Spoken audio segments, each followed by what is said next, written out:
Ladies and gentlemen, welcome to Insurance Town. I'm the Mayor, Heath Sheeran, and the host of this podcast. I'm excited you guys are here hanging out with me. I got my good friend Jason Peacock coming in here in just a little bit to have a great conversation. But beforehand, I want to talk to you about my sponsors for just a minute. Let me tell you a little bit about Canopy Connect. Go to usecanopy.com/Heath to check it out. Get a demo, get a discount. They are your one-click solution to getting the deck pages you need to quote your prospects. If you're not using them, stop what you're doing right now. Hit pause on this. Go to Use Canopy. Go check it out. Tell them the mayor sent you. They've got intake platforms. They could get you deck pages. They can get you driver's lists. They can give you loss runs. You name it. I don't know what you're doing if you're not using Canopy Connect in your agency. Go check it out.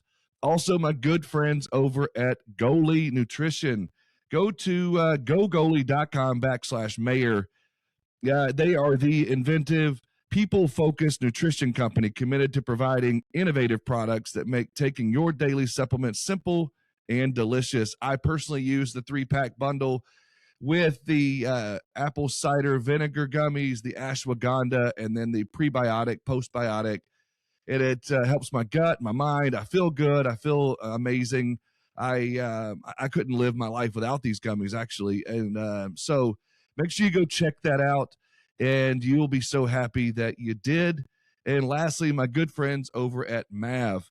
Mav is an incredible company. Get rid of the call center and check out Mav. You don't need that call center. Mav is an AI-powered insurance expert that engages unlimited leads with friendly text to qualify, quote, and connect prospects to your agents. Go to hiremav.com and check them out. Ladies and gentlemen, I'm going to bring my boy in here so you can be introduced to my good friend, Jason Peacock. Jason Peacock, get on in here, brother. Man, the mayor, how we doing? Man, I am good, dude. How are you? Fantastic, brother. Fantastic. Dude, we finally got to meet in person. That was pretty legit, man. I had a great time hanging out with you in Missouri, man. It was awesome. I felt, and I said it, and I mean it. I feel like I've known you forever.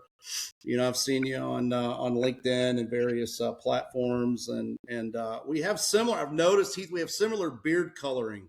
Yeah, we do. We do. Yeah. The mark of a handsome insurance professional. I think so. I'm almost positive that's what it is. That's got to be. A better hairline. Mine's starting to retreat by the day. So I've noticed that, especially on camera, I'm missing a little bit. Oh, no, you're good, dude. You're a little bit younger than me, I think, and got a stronger hairline. But you look fabulous, no, man, brother. happy to be with you, brother. Appreciate it. Yeah, dude. Such a great time. Now you're up in Atlanta area, right? Yes, I'm in Gainesville, Georgia, 50 miles northeast of Atlanta. Yeah, dude. And like they say, Atlanta is an hour from Atlanta, so we're known for our traffic and our wonderful airport. But yeah, so I'm up here, 50 miles northeast, a little town called Gainesville, Georgia. Not little anymore, actually. We're growing like crazy. And little known fact, Heath. So the next time you enjoy a tasty chicken tender, or chicken finger, those were kind of invented in this area. Really? One of our city fathers, a guy by the name of Jesse Jewell, invented what's called further processing of chicken, and that led to what kind of became chicken tenders and chicken fingers. I know you're a fit man, so you may not be indulging in dude. I indulge all the time. You know, we are the home of Tyson Chicken, and so there you go. That's it. Yeah, we've probably piggybacked off of some of those inventions. More than likely, yes, we have. Yeah, so, that's right. Yeah, I'm in chicken country up here. That's right, brother. So talk to me a minute. Let's take a walk down memory lane. Tell me a little bit. Tell the audience about Jason. I already know you, but tell the audience about Jason Peacock. Give me a little bit of your background. Tell me what led you up to where you are today. Love to.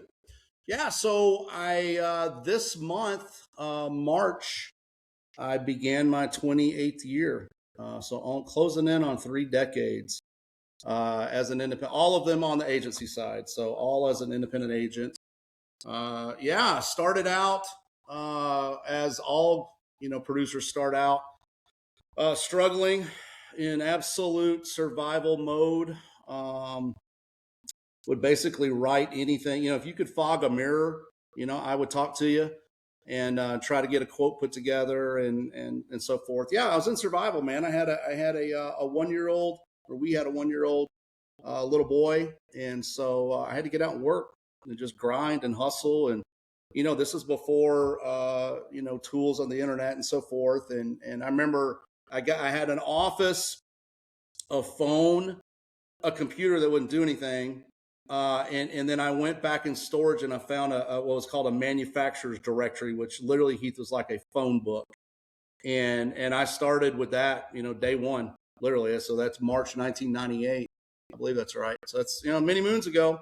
But yeah, just started grinding, started working, banging out calls, getting in my car, and I would pack a lunch. I hadn't thought about this in years, but I would pack a little cooler and I would chase smokestacks, meaning factories and industrial parks. And I would go literally and just make the rounds. And this was pre 9/11. So you could knock on doors and get in lobbies and, just the, beating the pavement, man, getting out there and trying to make deals happen. And thankfully enough came my way to pay the bills. So, started with that.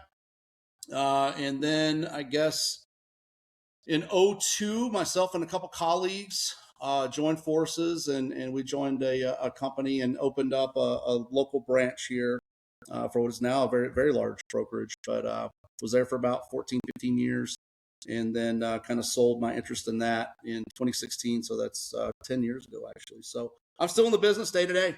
I'm still producing, still manage a book and a team, and I love it, man. It's been really good to me.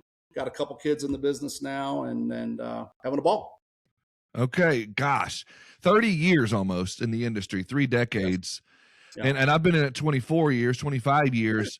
You and I have seen a lot of changes in the industry. I've been on the production side, and I've also been on the carrier side, and now kind of doing a lot of different things. But talk to me a little bit about, okay, so coming up through the 2000s, tell me what was, I guess, what are some of the changes you've seen coming up through that 2000s and then kind of mid 2000s? Like, I'd always heard, even when I got into it in 2001, you're a little ahead of me on that.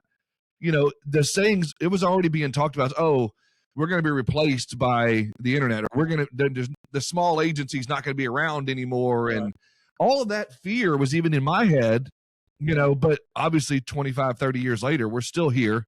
We're still rocking and rolling. Independent channels even grown through the years, as far as market share. So talk to me a little bit about that. As far as, did you hear some of those same things, and what kind of changes have you seen throughout, the early days of knocking doors at manufacturing places to where you are now? It's been constant change. I think the first thing that stands out would be the advent of email. I mean, as simple as that sounds. I mean, I remember getting excited, back in the day when it would ding, and it was exciting back then. And literally, no longer having, that's right.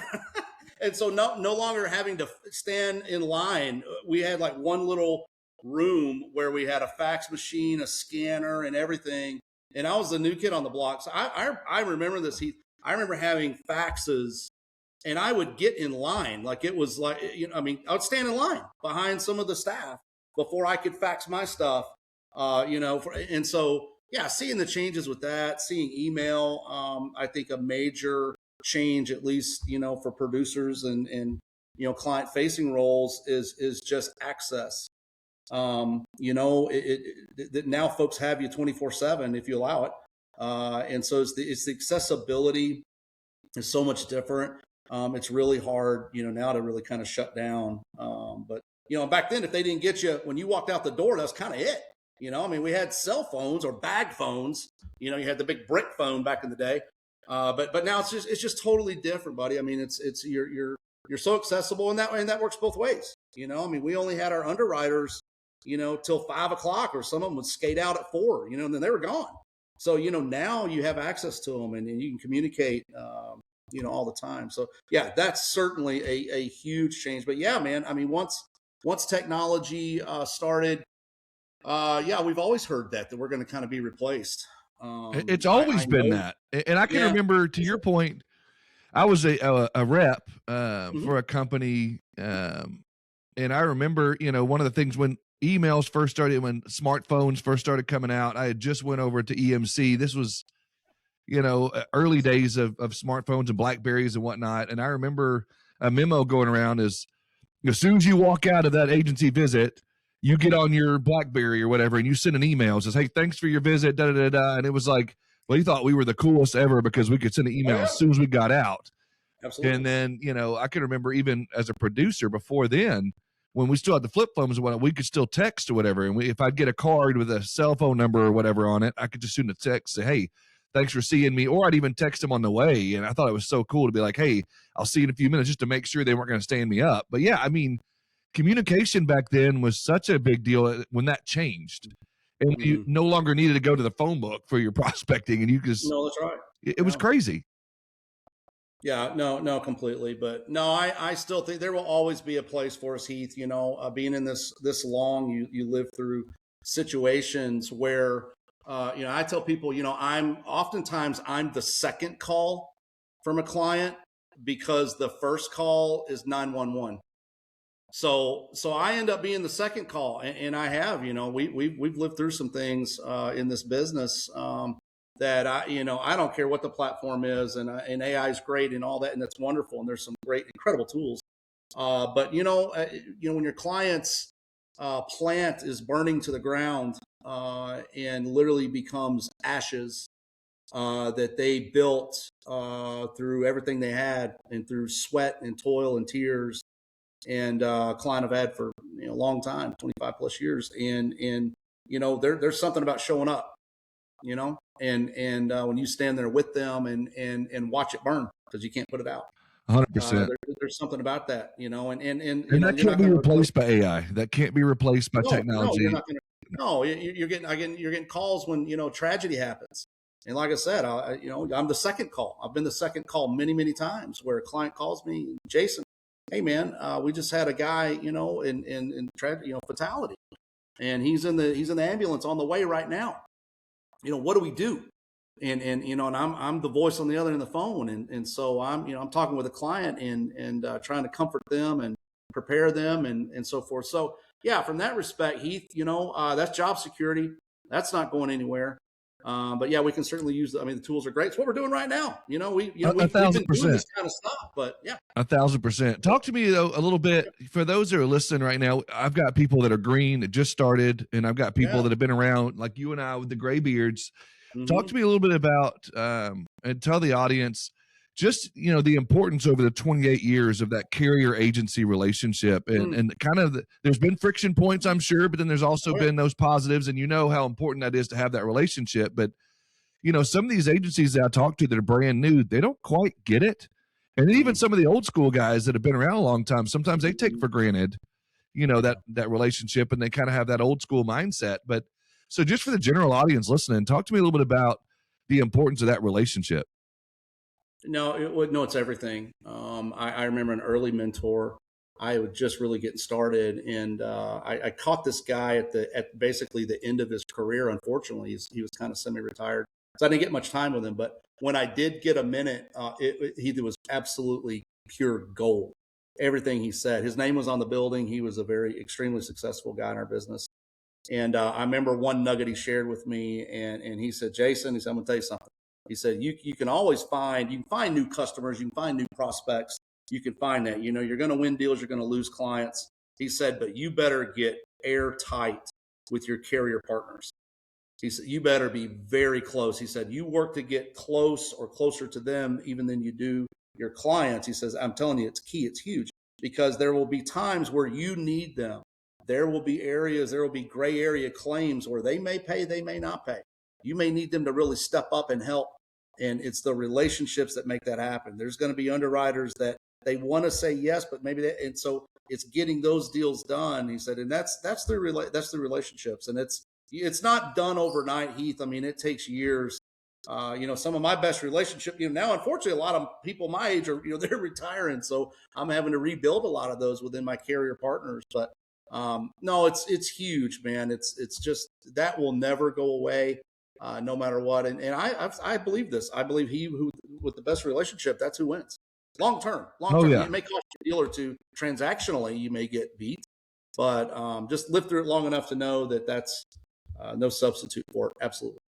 So talk to the audience a little bit about, kind of things that you did because you've had a very successful in commercial insurance and, the importance of having the right submission and that narrative that you put together and getting to the top of the stack because, knowing you and watching you in your career, you've had, very successful commercial career and having those clients that you wanted and keeping those clients. Cause I've heard you and I've talked of even some of your clients you've had for decades, for more than 10 years, more than 12 years, you've had some of them maybe have left you, but came back, and so, but again, in order to get those, you had to have that relationship and you had to have that submission. You had to have that underwriter carrier type relationship.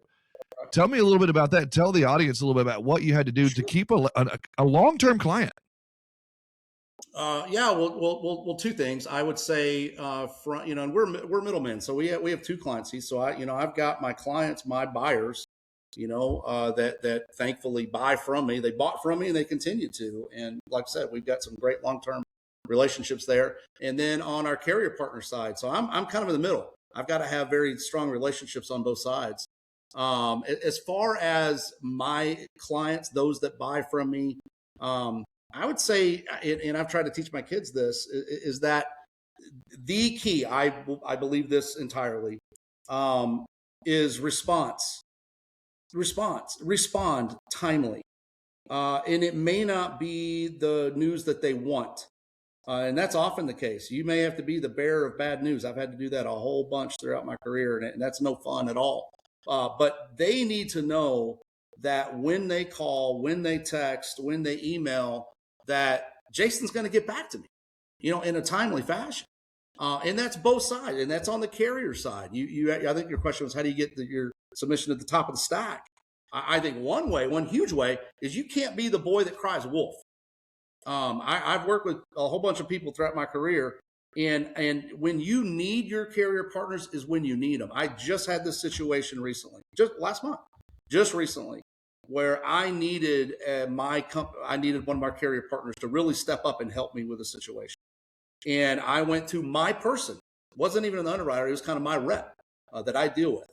And I went to her before I even sent the submission, before I sent everything, and I called her cell phone, and we had a conversation and said, hey, listen, I need you. I'm going to need you on this. It's a little hairy situation here, but I'm going to need you. You're getting ready to get a submission in your inbox, and I need you. And we got it done in an incredibly short, tight time window for this client. But yeah, you can't, everything is not an emergency, Heath. Everything can't be, because if everything's an emergency, then nothing's an emergency. And when you load your carrier partners down, when you just spreadsheet everything and you shotgun submissions out to 10 different markets on every single deal, then you can't get any traction. You can't because you're a mile wide and an inch deep. And that's what happens. And I've just chosen to do that. Now, understand, it has probably cost me some deals throughout my career where I didn't cover every single market known to man, but you can't. How do you get close to 15, 20, 50 markets? I can't. I've never been able to. So I've picked my spots throughout my career where I've had my handful of folks that I know I can call them at any time, and we're going to get deals done. If there's any way possible that they can help me, they're going to help me because it's a relationship. They know that when I place one with them, I'm not going to move it unless I absolutely have to. Unless the client says, hey, I'm kind of done with these guys, or they say they're done with the client. But if it's fair, if I've done my job right, then I'm going to have them with the best carrier partner, right? I don't have to move them every single renewal. You can't get any traction that way. There's no way to build traction because you're always starting over with that carrier partner. You have no relationship. And so, I mean, I don't know if that makes sense, I hope, but yeah. No, it was great.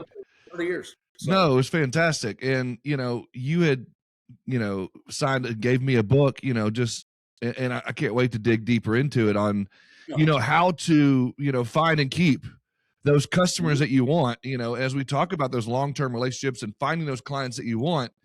I'd love to hear, without giving away too much, but, about the book, but, tell me a little bit about the premise of that book and tell me a little bit about, some of those principles that you can give away in that book. No, I'd love to. Yeah.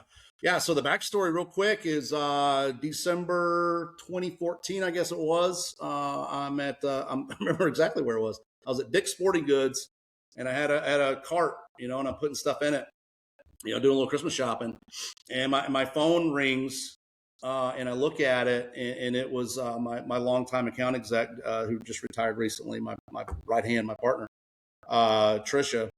And I said, oh boy, here we go. And I answered it, and not because it was her, but because I figured the situation she was about to inform me of. And I said, hey, and she said, well, it's over. And what she was referring to was a long-term client relationship. At that point in time, it was the biggest client in our whole agency. Lots of zeros behind them. And literally, I started taking items out of my shopping cart because I knew the pay cut that was coming, and it wasn't small. And so it's gonna be it's gonna be a rough Christmas. Santa's busy. It's the thought that counts, kids. Just remember.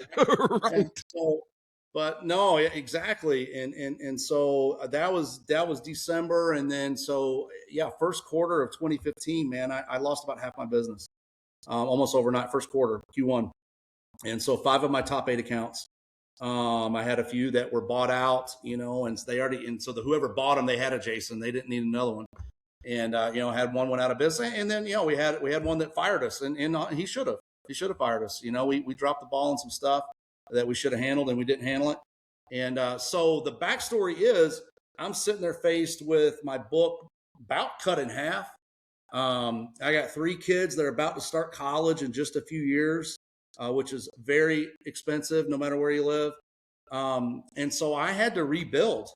I had to figure it out. And so this book, Finders Keepers, I'm starting over. So how are we going to find them? And we're going to rebuild this thing. So I actually want to find customers that I actually want to work with. Just because you can and because they're willing to work with you doesn't mean you have to work. That's it. There you go. Yes, sir. Thank you. Appreciate that plug. But yeah, man, it's just my story. It's what I had to do and break it down to brass tacks and say, all right, man, let's get this thing figured out. If we're going to rebuild, who do we want to rebuild with? You don't have to write everybody, just because they're willing to. No, you're right. Doesn't mean you need to bring them on. Yeah. So no, you're so exactly well. And I thought it was interesting. I did my talk on niches, in Missouri, and as I was coming off stage, you were like, "Oh man, I got to change my whole next topic because you and I, talk about the same things." And I felt bad. I was like, "Dang it, I took his thunder a little bit."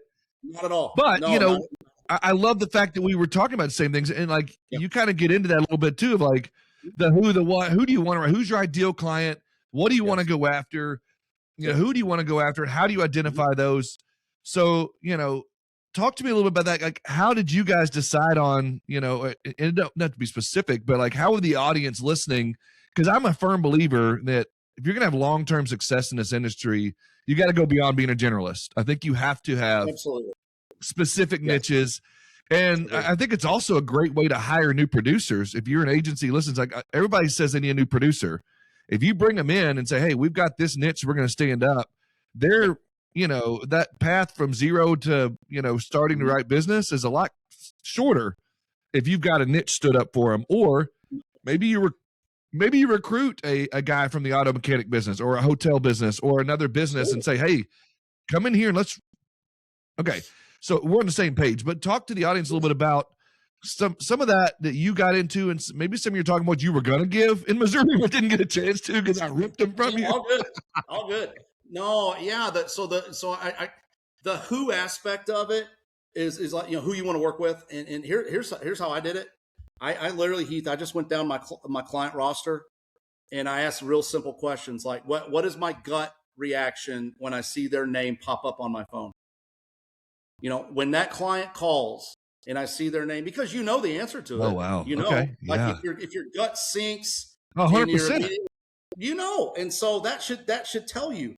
And what happens is this, and I don't even claim to understand the science behind this, but I know it's true because I can promise you, I know in Arkansas, I know in Georgia, you have these all-you-can-eat buffets. I know you got them in Arkansas. And if you next time I know you probably don't. Are you kidding me? Yeah, we're in the South. That's right. So here's an interesting phenomenon. If you've ever paid attention, go to a cafeteria, go to all you can eat. Okay. Now they have every type of food. All right. They got huge thing of salad. And then they got, chicken wings, and they've got pizza, and they got lasagna and all this thing. And you know how they, like the people, they replace the food after it's eaten? Here's what you're going to find. Promise you, guaranteed, 100%, is the salad never gets replaced. Nobody ever eats the salad. And so what happens is the people go straight to the lasagna. They go to the pizza. They go to what they want more of. So I don't claim to understand that. Here's what I know is that we move toward what we want more of, and we move away from what we want less of. Right? I mean, I don't go to one place. I'm not going to eat this. I'm not going to eat the salad. I'm going to load it. If it's a salad, it's going to have lettuce. I'm going to load it with croutons and chicken. Well, I'd be better off just getting a bowl of chicken. I mean, I'm not going to eat. And so I'm going to move toward the pizza. They replace the pizza like every 5 minutes. Check me out on that. Fact check me, or have your listeners or viewers go do that. And the little quote I give is this: listen, I'm 53. Yeah. I've never seen a salad delivery driver. Have you? Right? There's no such thing. And so don't apologize for liking pizza. It's okay. It's okay. And there's certain customers and certain types of customers and certain niches of business you don't have to like. You don't have to go write that kind of stuff if you don't like it. I remember a class of business early in my career. I worked like crazy on the steel heath, like crazy on it, and just got beat up and used and abused. And I kind of made a decision right there. I said, you know what? I'm not going after any more of these. Now, I probably lumped them all into a category, but I just said, I'm not doing it. I'm not doing it. I'm going to figure out something that I can get some traction in. And the illustration I gave a minute ago, right? A lot of folks are a mile wide and an inch deep. I want to get like an inch wide and a mile deep. And that's what kind of niches do. So you're going to be able to figure out that who list, like who you're going after. That's just a really simple exercise. And you talked about it in your talk. It was great. Get with your team. Your team is going to tell you. And so I had the chance, not by choice, to rebuild and start over. But I would kind of ask my team, like, hey, listen, who do you want me to go after? Like, what are the characteristics?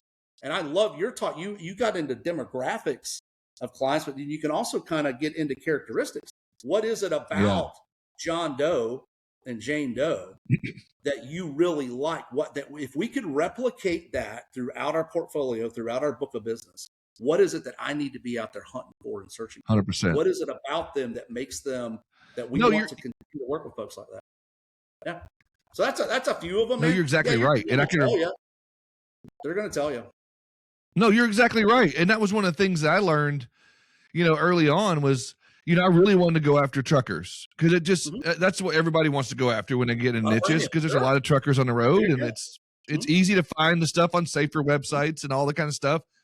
But I found out quickly that my team didn't like them.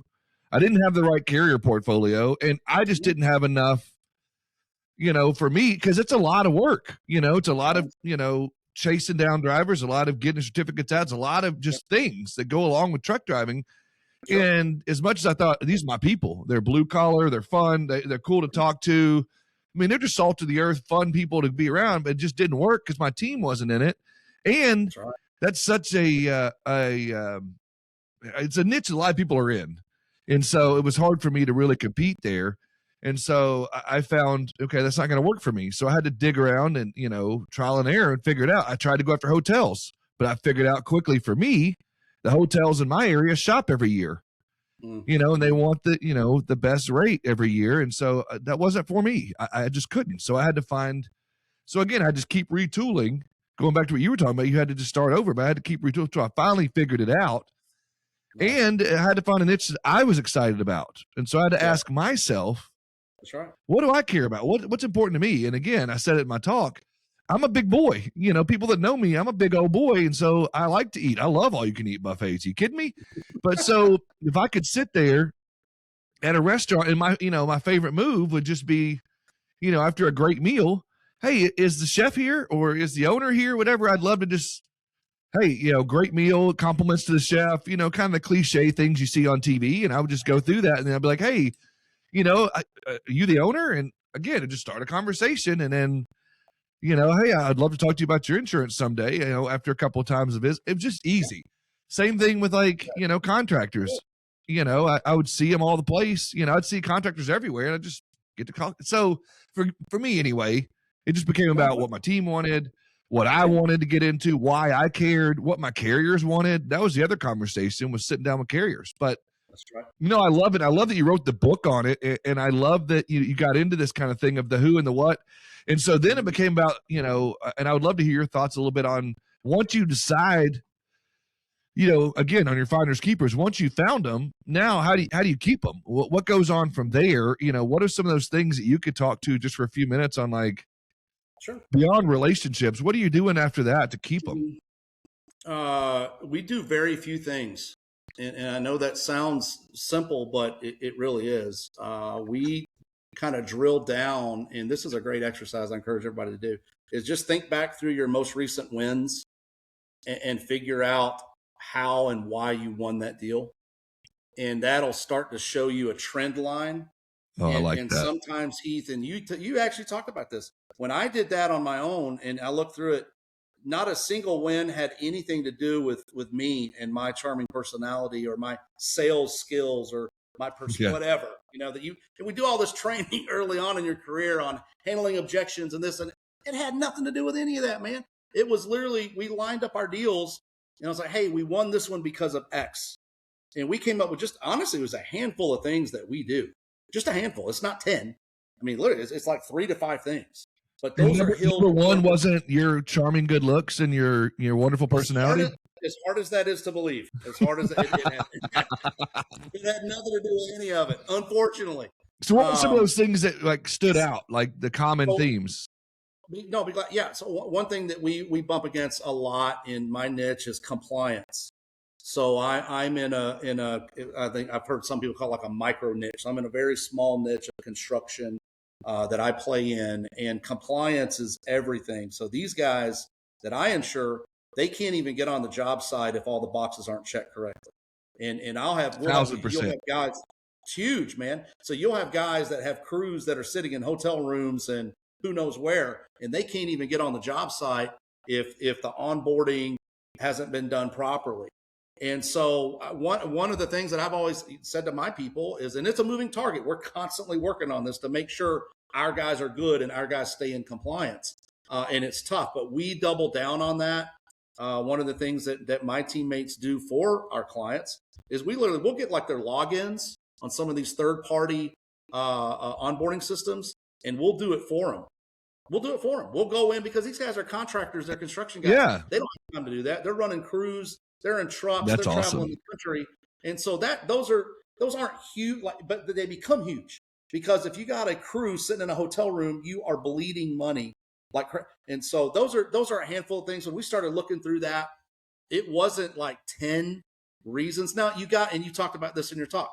Yeah, well, you got to be competitive. You can't be out in left field price wise, but you also, if you're just a low cost provider, you're going to be replaced. Somebody can come in out of left field and come in and get one of your deals. Now you may get them back because it may not be written correctly. We see that a lot in my business. Somebody comes in with the latest and greatest, and lo and behold, it doesn't have the required forms. But yeah, no, those are a few things. So and that is another thing I recommend is kind of get with your team, sit down, be open-minded, don't assume anything, and really go through it. Because what happens, Heath, is we forget how we got deals as time goes on. You forget, because I've said this, there was a point in time when you met that customer for the first time. You have to go back and reverse engineer this stuff. You got to go back to the beginning and be like, well, where did we meet? How did we get together in the first place? Whatever it is what it is. Who can, don't try to fool yourself, but just go back to it and say, well, actually, matter of fact, this was a call in. They called it, and I happen to be the guy on the desk, right? I have a relationship that goes back a quarter century because I happen to be the guy on the desk. But you know what, Heath? I treated everybody that called me as a VIP. When they called in, hey, man, they're calling me. I got a chance to do something. And these folks walked in with a business plan, and they're a client still today because we dropped everything and we treated them, and they are absolutely VIP. They've done incredible things in their business. But yeah, so work backwards, go back to it, figure out, how you got them in the first place. And then just, hey, repeat process, rinse and repeat. If something produced a piece of business for you 20 years ago, you know what it's going to do, Heath? It's going to produce it again. I give this illustration in the book. If the object is catching fish, would you rather cast your line into the ocean or fish in an aquarium? Right? It's an IQ test after a while. Oh yeah. Well, I like aquariums. Yeah. Because I can see them. They're right there. There's the fish right there. Right? And so figure out what those aquariums are in your niche, whatever that niche is. Because where there's one, there's more. And just put yourself in those environments continuously. This is a secret. I'm just going to share. You don't even have to be that good. You don't even have to be that good. If you're I can catch fish in an aquarium, and I'm not an angler. I'm terrible. Right. I can catch them there because they're right there. So get there. Go where they go. Read what they read. Do what they do, because they run in packs. So those good customers, if you want to replicate them, right, you can do really, really well just being visible and being there. And then what happens are those guys, they say, hey, Jason's my guy. You need to talk to him or what. It's incredible how that, unfortunately, man, that took me a long time to figure out. I did everything the hard way. No, it took me a long time to figure that out. Dude, I get it. Where they go, and it works. No, I get it completely. And so now I would imagine, and we haven't really talked about this, but let me know if I'm wrong. I can edit it out if I have to. But you're later on in your career, now you're more probably doing a little more managing and more spending time managing CSRs and producers now. Or are you still just managing your own book? Or I'm just right now at this age and stage, I'm just managing my own book. Okay. Yeah. So my book and my team and what we're doing now. I'm here for my guys and my colleagues, Sure. and kind of like, what I tell them all the time is like, listen, I've made a lot of those mistakes. Come to me, and I love helping. That's a passion of mine, Heath. I'd love to do more of it. I mean, that's why I do all the speaking stuff and go around like we did last week. Yeah, totally. I want to pay it forward, man. A lot of guys did that for me, when I was 25 and 30 and 35. And I want the young folks, I want them to stand on my shoulders, man. I do. I'm going to put you on the spot. Sure. And I'll give you a second to think about it. But Tell me, if you could, let's do the top three. We'll play. I'll play along too. But what are some of the top three mistakes that you made throughout your career that you could help someone else not to make? Oh, that's a great question. I in no particular order, because they're just kind of coming to my head. The mistake that I made early on, and if you're not careful, you're still apt to make it, is the question you don't ask is the one that's going to get you. 100%. Yeah. What happens early, and this is just, and I'm like I said, I'm firmly in my middle. I'm 53, almost 54, and so this still happens. What happens, Heath? I found we get a little timid sometimes. Even been doing it 30 years. We're a little bit hesitant to ask some of those really tough questions because we're scared it's going to kill the deal. 1,000%. 1,000%. So we're going through it, and we're getting all these yes and buying signals, and we're going through the processes, and now we get all the apps and the submission, and we can do all this kind of stuff, right? And we've never asked the really, really tough questions. And what happens is, I found, you get down to it where it's go time, and you at some point you gotta ask, right? Listen, hey, I'm applying for a job that's already filled. Right? Yeah, that's good. If I'm an insurance, the job's filled. There's no vacancy, right? They got a Jason. They got a guy. So I have to unseat them, okay, for me to fill that role. Yeah, that's really good. Uncomfortable unless they. No, you're right. You're 1,000% correct. And one of mine that I had to figure out was, the follow-up. I would get it, I would get that open, and I'd feel really good about it, like you said, and you would get that point.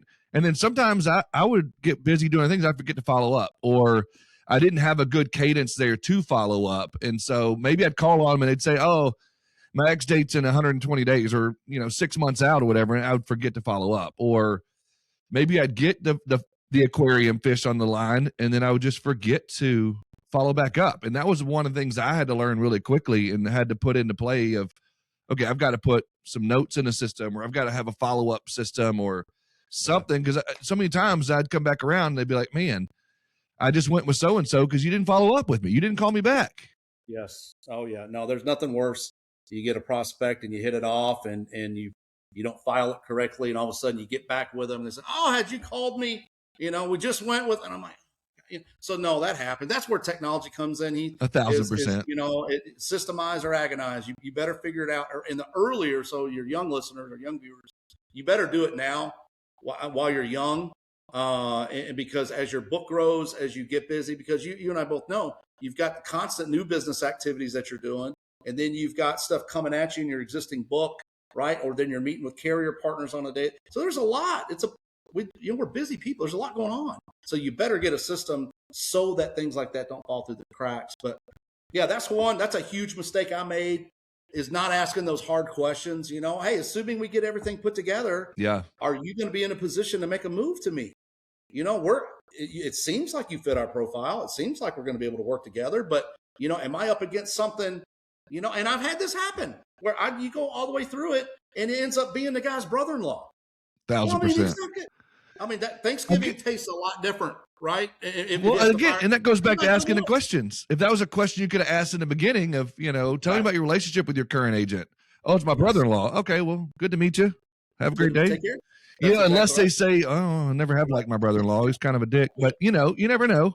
But, I'm with you on that. I see a lot of that mistake, not asking the right questions, not following up, not following through. The other thing that I see, and a couple of things I wanted to get your thoughts on, is I see a lot of agents that don't take advantage or, do the cross-sell or the upsell or asking those questions and then they get someone that sneaks in there and writes their cyber or writes their health or their life or writes some other line, and they end up getting the rest of the coverage because you never asked. And like, well, I didn't know, Jason, I didn't know you wrote cyber. I didn't know you wrote health and life, or I didn't know you wrote bonds, and then you're like, well, crap, I do. I just never said anything. And then now my book has gone to someone else because they got the bonds or they got the whatever. So I see a big mistake there. So I think, that became part of our game plan of one of our touch points was to send out something that just said, hey, here's some of the other things that we do. Did you know that we also write blah, blah, blah, blah, blah? That's right. No, that's huge. One line I've been using for this, I guess, for the last several years, is I say this to clients, is that I'm not doing my job if I don't at least let you know about X. I did it this morning, actually. 10 o'clock client call. Yeah, that makes it a lot less, pressuresome. It's just like, hey, I'm just doing my job. It feels like I would do a bad job if I didn't. Kind of like when you go through the drive-thru and they say anything else. And every time they do, I'm like, quit asking me, because I'll be like, yeah, okay, fine, I'll take a taco. Anything else? Okay, fine, I'll do a burrito. Is there anything else you would like? Okay, fine, I'll do the nacho cheese. I'm gonna keep saying yes as long as I keep asking. No, it really is. You're exactly right. And no, I've had business. I've lost business through the years because someone got in and I've won business that way, where I've gotten in one particular angle. Like, and I've told prospects this. Listen, yeah, of course I want all your business. Of course, we want it all. But they may have a pain point in one particular line. I just had this. Just had this happen. One particular line of business was their pain point. They were prohibited from doing certain type of work. They got some big projects coming up. And thankfully, I had been in contact with these people for years. They reached out, said, hey, Jason, you may not handle this, but do you guys have anybody that does X? Matter of fact, we do. We're able to come in, we're able to solve problems and get it done on one line. And now guess what happens? It opens up everything to us. So yeah, that's big. That's, again, learn from mistakes, right? Yeah, dude, 100%. Now I kind of see myself as a quarterback of resources. I told a prospect this last week, actually, when I was on my way to come see you guys. I stopped and had a prospect meeting on the way. And that's what I told that guy. I said, listen, he said, what kind of insurance? I said, any and all. We do it. We do it all. But, it just really depends on what you're looking for. I'm kind of quarterback of resources is kind of how I see that. Now, here's what I do. I'm a property casualty guy. But hey, man, I've got teammates that do employee benefits. I got teammates. I got the best personal lines person in the country that works with me. So I mean, yeah, that's kind of a thing that I've started to do. I wish I'd have done it all 30 Sure. years. Learn the hard way, right? Yeah. But The other thing, no, those are a couple things. yeah, when you talk about, finding the ones that you want, what do you do? How do you handle when someone comes through that's not what you want? Maybe it's a class you don't write, or maybe it's a class that you don't want to write, or you realize this is, a class of business that I'm just not into, or I don't want to write. Maybe it's too small a premium. Maybe it's too high touch. Maybe it's a class your carriers don't want, or your CSRs don't like, or account managers. How do you handle those situations? Do you refer them to somebody else, or do you just politely tell them no? Like, how do you handle those?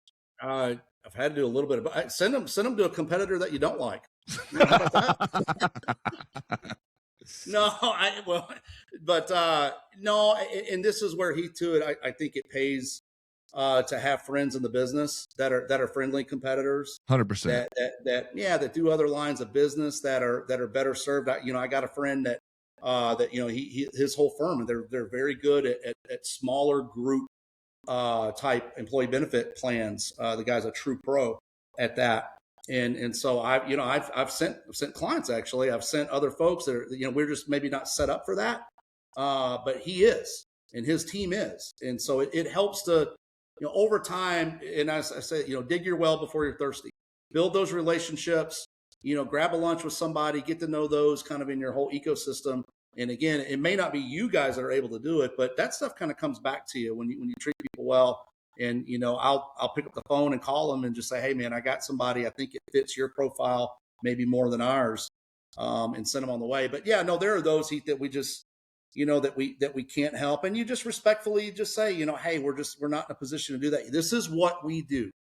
And I think that's a mistake people make, is they're afraid to say no because they're afraid they're going to miss out. And you have to be able to say no, because again, you have to protect your time, you have to protect your staff, you have to protect, because if you're writing things that aren't in your wheelhouse, it's just going to take a lot of time away. And that's one of the things.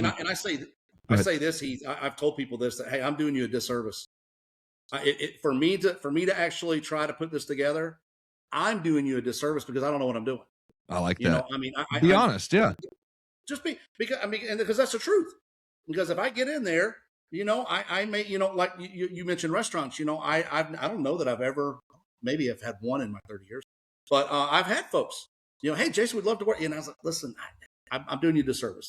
There are professionals out there that know what they're talking about, that can better serve you. And so that's another thing. It's hard to do, buddy, because we want to help everybody. Right. And depending on what phase of business you're in, if you're just starting out, like I said, man, you want to write that deal, you want to get it. And it's hard to say no, but yeah, you got to say no to the good, say yes to the best. So, well, I'll tell you, one of the things I appreciate, Jason, as we start to wrap up, I really do. First of all, I want to say thank you for giving back to our industry. And I saw just recently in the last 6 months or a year, I think you were in my hometown, talking to a great agency, and just spending some time training with them. I've seen you on the speaking trail. I've seen you doing things like that. So first of all, I appreciate you giving back in that way, because the agency you came to see was one of the top 5 in our city. They were a huge agency, great agency. And so for those that are listening, if they wanted to reach out to Jason and talk, like, what are some of the things that you reach out, if they want to reach out to you, what are some of the things that you talk to or train agencies on? And maybe talk a little bit about that for a second. No, I'd love to. Yeah, and that's just kind of getting. I'm just really starting that, Heath. I've been working with carrier partners for years and years. I do a whole training program on how to sell to guys like me. I've been on the agency side of the desk for a long time, so I fell into that, and I've had an absolute ball traveling around the country and training up our carrier partners on how to increase production through more effective agency meetings, like you referenced earlier. But yeah, I have a passion for young producers, the Jason Peacocks 30 years ago. Like I said, man, I started out smiling and dialing and grinding. And I say this every time I speak, but it's unfortunately true. I have the record, probably still stands, I'm sure, for the smallest commission check that at that point our agency had ever paid, which was 28 cents. Oh, wow. Yeah, for a month. Try that on. I'd love to call Dave Ramsey. Try to budget that, my man. And, as I joke, when the stamp on the envelope is worth more than the check in the envelope, you got a problem. So I've been there, brother. You know, I mean, I was a grinder. You know, you got to figure out ways to make it and survive. And I've had an incredible support system with my wife and my kids. But yeah, I would say that's my heart. And if I can help young producers, I think it's a 3-year, it's a 36-month process. I think some guys make it quicker, some take longer, whatever. But I think that first 3 years, buddy, getting out of the gate, getting on the right path, the sooner you're on that path, the better. And figuring out ways to help compress timeframes. Like I said, kind of stand on my shoulders and learn from a lot of the mistakes that I've made in 30 years. If I can help some young folks avoid, and not just necessarily young, they could be 50 years old and starting out in the insurance. But I've actually met one at the conference last week. Probably my age or close. He was a banker for a long time, and now he's getting into the agency business. So that's a huge thing. I've got a website. You know, I'm the worst marketer in the world. You're a pro. That's why I appreciate you helping me doing this today. But yeah, jasoncpeacock.com. Very creative in the title. Love that. But so they go to your website. I'd love to help. If I can help, man, I'm here. I want to pay it forward, buddy.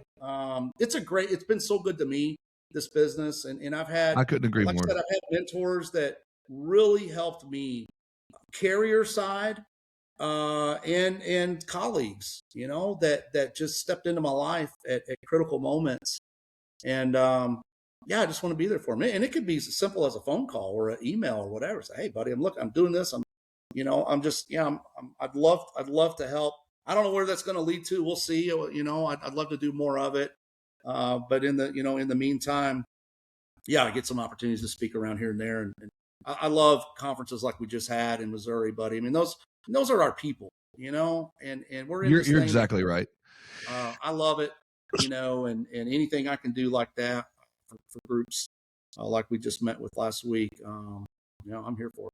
Yeah. So if you're an agency listening right now and you're looking maybe for producer training or some conversations about, you know, how to react with your carriers or how to grow a niche or how to find and keep the people that you want and the customers you want, go to jasoncpeacock.com and check that out.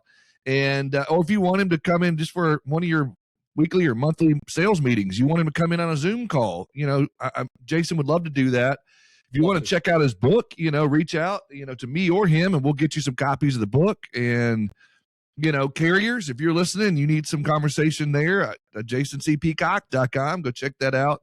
I'm a big fan. I've been following. I've seen, you know, you've spoken in Arkansas a couple of times. I've seen you in Missouri now. I know you're doing lots of things, but if you're looking for a speaker just for your agency or for your conference or for your carrier, just for anything like that, man, I'd love for you guys to reach out to Jason and get to know my friend. And he's going to be able to help you with 30 years of experience, man. That's incredible.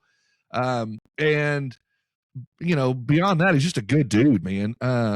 You know, cut from, you know, a good preacher's kid and, you know, just a great dude, man.